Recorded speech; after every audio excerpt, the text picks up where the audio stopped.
पाप मत कर, स्वर्ग जाना है तो अच्छे काम कर। ये ऐसा है कहना कि मैं एक मछली को कह रहा हूं पेड़ में चढ़, पेड़ में चढ़, उसके अंदर कैपेसिटी नहीं है पेड़ में चढ़ने की, वो मछली है। अगर पापी ही अच्छे काम कर सकता तो उद्धारकर्ता की जरूरत क्या थी?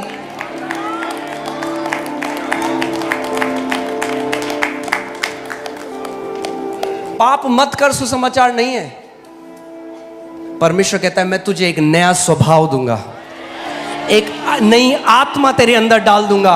अपने जो मेरी जो व्यवस्था है उसको मैं तेरे मनों में लिख दूंगा, अंदर से तेरे को लीड करूंगा। आमीन? समझ में आ रहा है? स्वभाव बदलना बहुत जरूरी है। ये ऐसा है, हम एक आम के पेड़ के पास खड़े हैं, कहते हैं पता नहीं कब अमरूद देगा ये आम। अमरूद नहीं देगा वो, क्योंकि वो आम का पेड़ है। अमरूद चाहिए तो अमरूद के पेड़ में लगाना पड़ेगा, अमरूद का बीज डालना पड़ेगा। परमेश्वर जो पवित्र है, अगर वैसा स्वभाव चाहिए तो परमेश्वर का बीज चाहिए। पहला पत्रस 1:23 में लिखा है हमारा नया जन्म परमेश्वर के बीज से हुआ है। उसने उस बीज को हमारे अंदर डाल दिया ताकि उसका स्वभाव फिर हमारे अंदर प्रकट हो।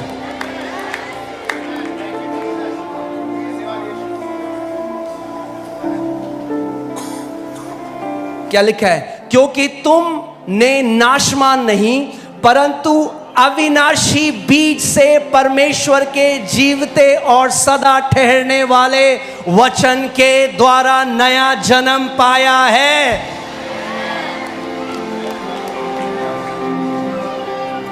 क्या क्या किया परमेश्वर ने आपको? वो ये नहीं कहता अच्छे काम कर तो तू स्वर्ग जाएगा, खराब जिएगा तो तेरे को नरक भेजे। ये कई लोग सोचते हैं ये सुसमाचार है, ये तो सब मानते हैं भाई, नया क्या है इसमें? क्रूस की क्या जरूरत थी? क्या सब ये नहीं मानते कि अच्छे काम करोगे तो? सुसमाचार अलग है, बोलो सुसमाचार अलग है। अलग ही नहीं है, इतना अलग है कि too good to be true है।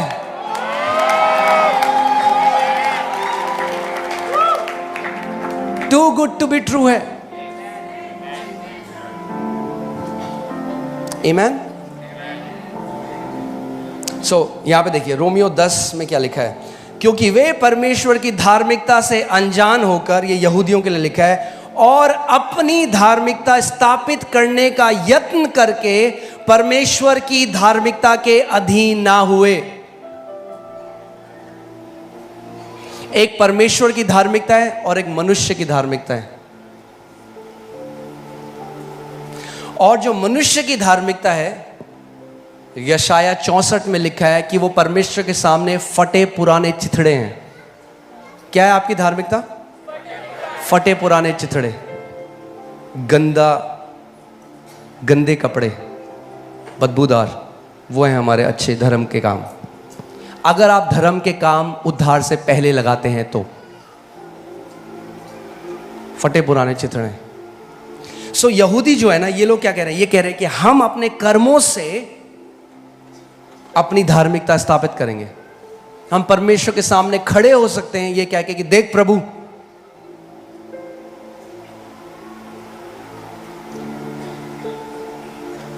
कई लोग आजकल YouTube में वीडियो बनाते हैं, कहते हैं ये नरक जाएगा, वो नरक जाएगा, ये ऐसा जी रहा है, वो जी रहा है। मैं सोचता हूं वो पाप कर रहा है, वो नहीं जानते सबसे बड़ा पाप वो कर रहे हैं जो है घमंड। शैतान ने स्वर्ग में व्यभिचार नहीं किया था, दारू नहीं पी थी, उसने घमंड किया था। अपनी धार्मिकता स्थापित करना और ये सोचना कि हम दूसरों से बेटर हैं क्योंकि मैं उसकी तरह ये नहीं करता, ये सबसे बड़ा घमंड का चिन्ह है। परमेश्वर का वचन रोमियो 3 में कहता है एक भी धर्मी नहीं है। कितना? जब परमेश्वर ने देखा तो बोला एक भी नहीं है। अब बताओ कौन करेगा घमंड?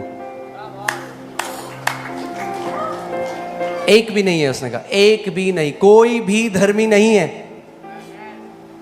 जब हम अपने कर्मों से धार्मिकता स्थापित करने की कोशिश करते हैं, इसको बोलते हैं रिलीजन, धर्म। और जब परमेश्वर सेंत मेत में हमें अपनी धार्मिकता देता है, उसको बोलते हैं सुसमाचार।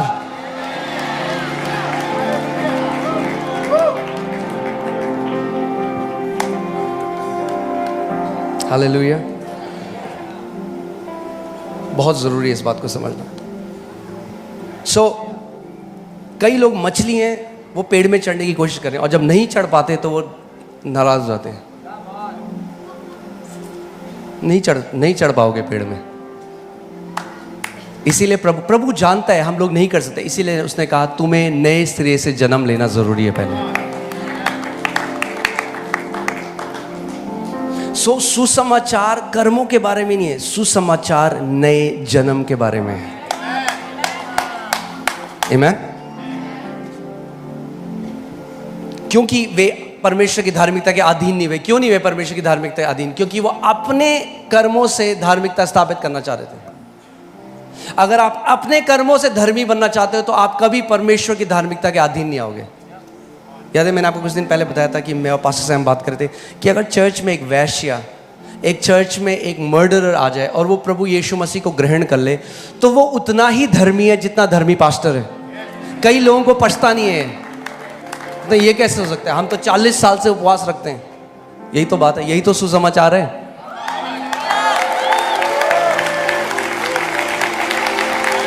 यही तो सुसमाचार है कि उसने अपनी धार्मिकता, बाइबल कहती है, सेंत मेत में दे दी।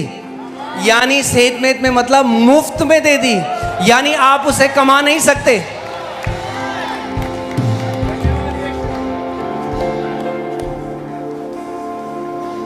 आमीन। ध्यान से मेरी एक बात सुनिए। इस समय जो आई थिंक सबसे महंगी गाड़ी है दुनिया की, एक रोल्स रॉयस की गाड़ी है, मुझे एग्जैक्ट तो उसका मॉडल नहीं पता, पर वो 200 करोड़ से ऊपर की है, 230 करोड़ ऐसे कुछ एक गाड़ी। अब अगर एक व्यक्ति एक झोपड़पट्टी में जाए और वहां पे एक व्यक्ति को बोले मैं तुझे ये रोल्स रॉयस दे रहा हूं 230 करोड़ की, पर तू उसको बेच नहीं सकता, ट्रेड नहीं कर सकता, और उसको दे दे, ठीक है? वो कह रहा है मेरे पास खाने के पैसे नहीं है। उसके लिए आशीष है, श्राप है?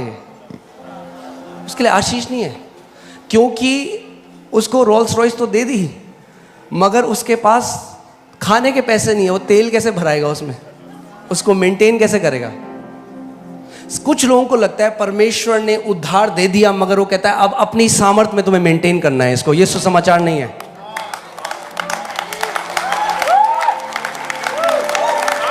उसने ना केवल वो रोल्स रॉयस आत्मिक दी हमें, मगर हमारे अंदर वो काबिलियत भी डाल दी कि आप उसको मेंटेन भी कर सकते हैं।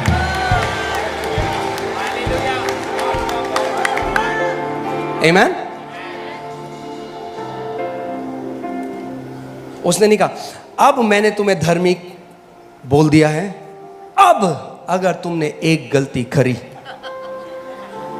जो याद है आपको जो मैं उदाहरण दे रहा था, ये परमेश्वर, ये हम, स्वर्ग गलती भी नरक, स्वर्ग नरक। इसीलिए कई विश्वासी हैं, उन्हें पता ही नहीं, हो सोचते हैं मंडे हम स्वर्ग जाएंगे, ट्यूसडे हम नरक जाएंगे, बुधवार हमें पता नहीं हम स्वर्ग जाएंगे या नरक जाएंगे, बृहस्पतिवार तो हम नरक ही जाएंगे। और वो जीते इस कांस्टेंट फियर में, इस डर में। क्यों? क्योंकि उनको क्या लगता है अंत में सारी, ठीक है प्रभु क्रूस की कथा सब सुन लिया हमने, यीशु को ग्रहण किया सब, अंत में जो चीज निर्भर करेगी वो है हमारे कर्म। तो क्या किया आपने? आपने उस क्रूस को नली। अगर आखिरी में सब कुछ होने के बाद भी परमेश्वर आपके कर्मों को ही देखता है, तो फिर क्रूस नलीफाई हो चुका है।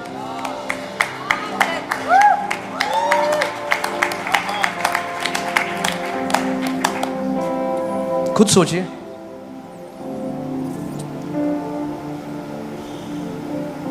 बहुत जरूरी है हमें समझना सुसमाचार क्या है।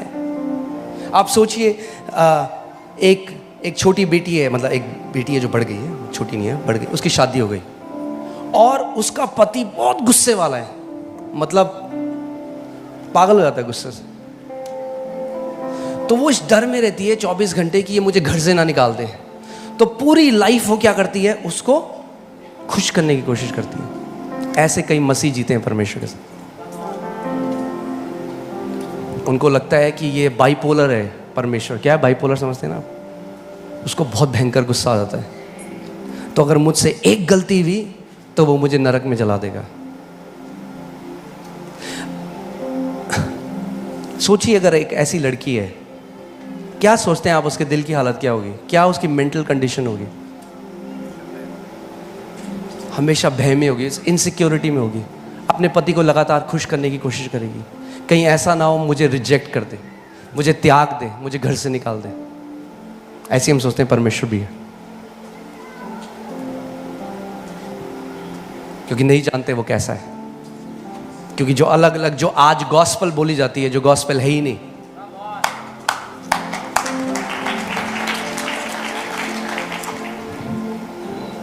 टाइम लगेगा थोड़ा, बट आ जाएगा समझ। जो सुना है हमने इतने साल से, वो लड़ेगा इस ट्रुथ से। आपको क्या लगता है इतनी इजीली शैतान आपको छोड़ेगा नहीं? पुत्र आपको आजाद करने आया। उसने कहा जिसको पुत्र ने आजाद किया है वो सच में आजाद है।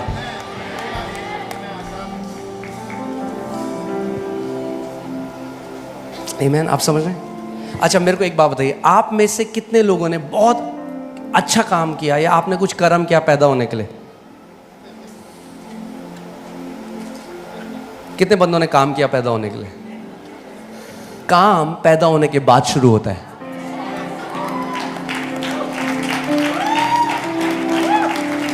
क्योंकि हमें पता नहीं है सुसमाचार क्या है, हम उसे कर्मों के बारे में बना देते हैं। सुसमाचार है हमने परमेश्वर से जन्म लिया, और आपके जन्म लेने में कोई हिस्सेदारी नहीं थी। आपने कुछ नहीं किया जन्म लेने के लिए। कुछ किया आपने जन्म लेने के लिए? आत्मिक जन्म भी ऐसा ही है, आपने कुछ नहीं किया, मसीह ने किया।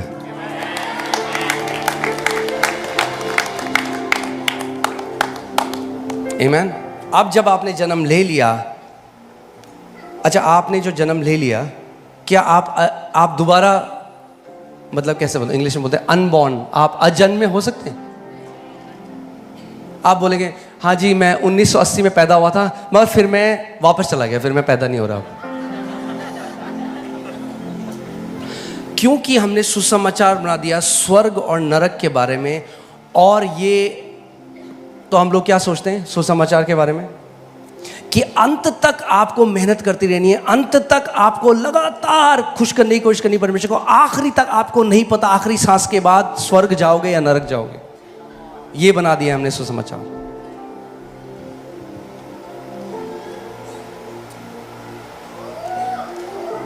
जो एक बार परिवार में पैदा हुआ वो हमेशा के लिए बेटा और बेटी है।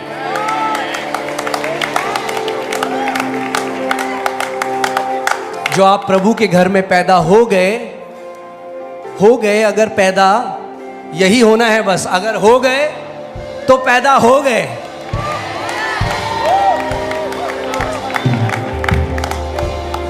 यही है सुसमाचार कि हमारा नया जन्म हुआ है, दोबारा नहीं जन्म हुआ। वो वाला नहीं कह रहा हूं मैं, दोबारा जन्म जब आप कुत्ता बिल्ली बन के आ जाओगे। मैं कह रहा हूं आपका नया जन्म हुआ है, परमेश्वर के बेटे और बेटी की तरह नया जन्म हुआ है उसके घर में।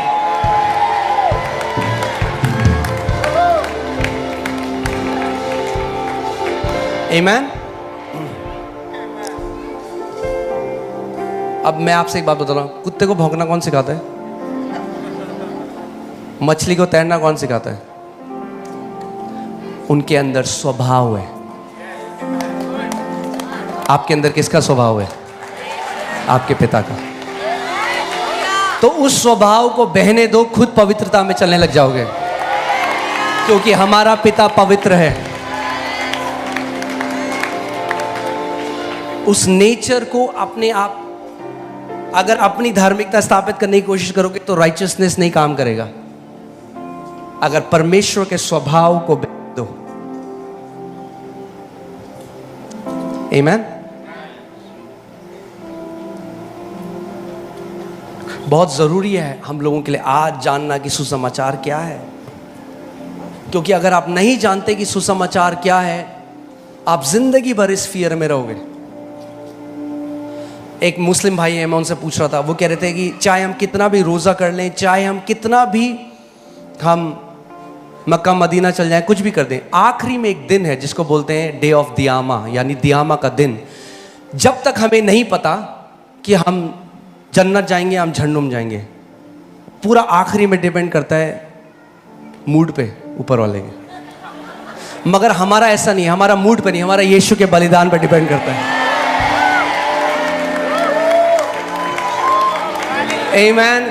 क्योंकि यीशु मसीह ने अपना लहू बहा दिया, हम अब परमेश्वर के साथ एक हो चुके हैं। और परमेश्वर का वचन कहता है, ना प्रधानताएं, ना स्वर्गदूत, ना दुष्ट आत्माएं, ना ऊंचाई, ना गहराई, ना अमीरी, ना गरीबी, कुछ भी हमें परमेश्वर के प्रेम से अलग नहीं कर सकती।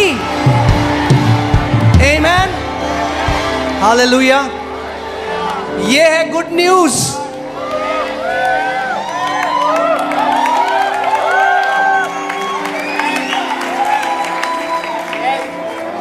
कोई दुष्ट आत्मा आपको परमेश्वर के प्रेम से अलग नहीं कर सकती। कोई स्वर्गदूत आपको परमेश्वर के प्रेम से अलग नहीं कर सकता।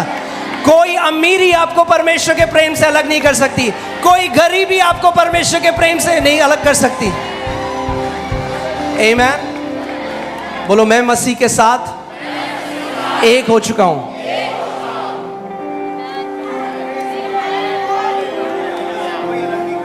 आमीन। ये है स्वर्गीय फेविकॉल, कोई अलग नहीं कर सकता।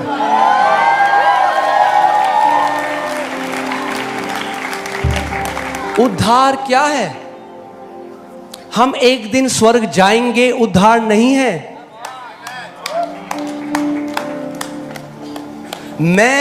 मैंने परमेश्वर से नया जन्म ले लिया है, ये उद्धार है। और क्योंकि बेटा हूं तो बाप के घर ही तो जाऊंगा। अगर आप बेटे और बेटी हैं तो अपने बाप के घर ही तो जाएंगे।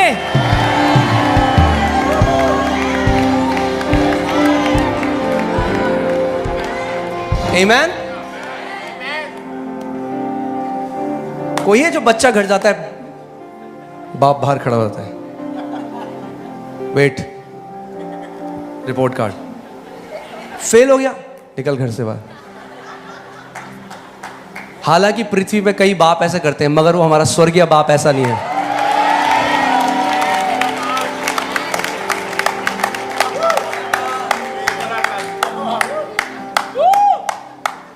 आमीन। यही तो प्रभु यीशु मसीह समझाना चाह रहा था उस दृष्टांत में, कि एक पिता के दो बेटे थे। बेटे थे, क्या थे? बेटे थे। तो जब एक बेटा बाहर चला गया और गलत जीवन जीने लगा, तब भी बेटा था। जब घर वापस आया, तब भी बेटा था।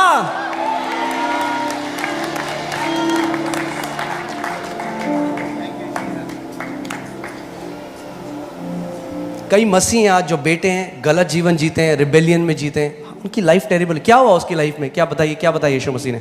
जब बाहर गया तो क्या हुआ उसके जीवन में? सुअरों का खाना खाने लगा। ऐसे कई मसीह लोग भी जी रहे हैं, मगर बेटे हैं। मगर जब भी घर आएंगे तो क्या करेगा पिता? वही जो यीशु मसीह ने दृष्टांत बताया, चूमेगा, चूमेगा, चूमता रहेगा, क्योंकि बेटे हैं।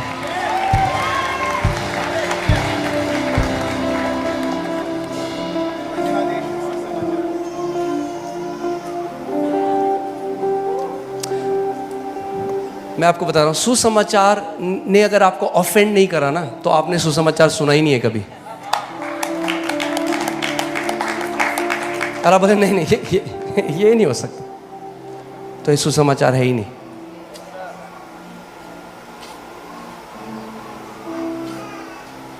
और जो आप सोच, अच्छा मतलब प्रभु इतना अच्छा है, जितना आप अभी सोच रहे हो उससे करोड़ गुना ज्यादा उसको मल्टीप्लाई कर लो, उससे करोड़ गुना।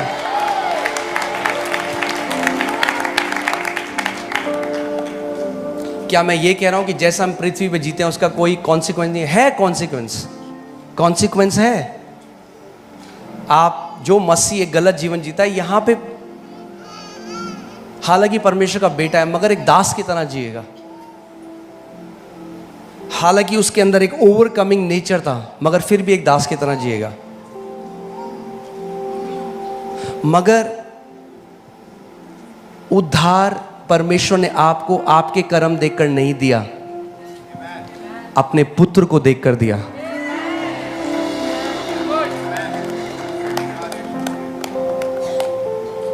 आमीन। क्या होगा आपको पता है क्या होगा जब मैं प्रचार कर रहा हूं? मुझे पता है क्या होगा, मगर होने दो जो होगा।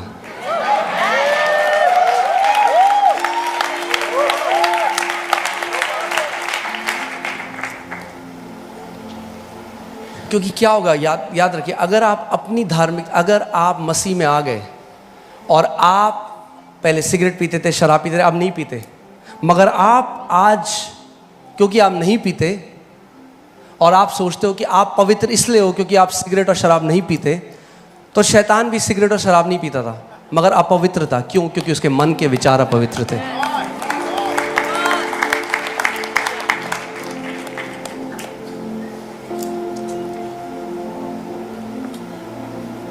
और फिर क्या होगा अगर आप दूसरों को दोष लगाते? चलिए देखते हैं क्या लिखा है रोमियो में। रोमियो 3:27 में देखते हैं। हालेलुया, यहां पे हैं आप? Okay, Romeo 3:27। तो घमंड करना कहां रहा? ओहो, कई लोगों को बिल्कुल अच्छा लगता है, मैंने ये कर दिया, फिर मैंने वो किया, मैंने और फिर मैंने और फिर मैंने ये किया, और सारी महिमा यीशु मसीह को। कुछ छोड़ी होती महिमा तो लेता